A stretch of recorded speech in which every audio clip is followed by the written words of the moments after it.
Écoutez, on a accueilli Damiba pour sauver sa vie, pour le mettre en sécurité. Maintenant, lui seul, que le Togo a mis en sécurité, veut mettre en insécurité tout le Burkina Faso.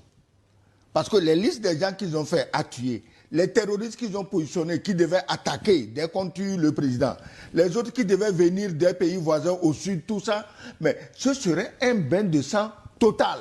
Pas seulement le Burkina, parce que vous avez fait une analyse intéressante. Oui. Si les Burkinabés savent que le danger est venu du Togo, mais il ne faut pas se taire. Ça peut barder aussi entre le Burkina et le Togo. Mais attends, et pourquoi pas? Moi, si je suis chef de l'armée burkinabé, je sais qu'on a attaqué, on a tué mes éléments, et que l'attaque vient du Togo, j'envoie une poignée de missiles.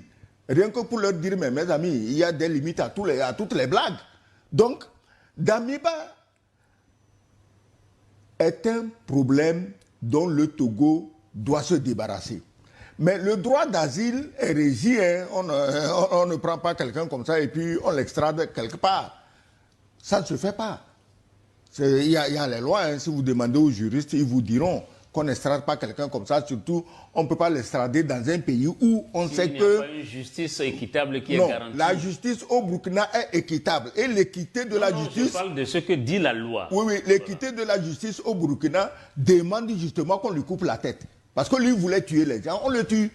Donc, on ne peut pas le mettre en danger en l'envoyant quelque part où on sait que sa vie serait menacée.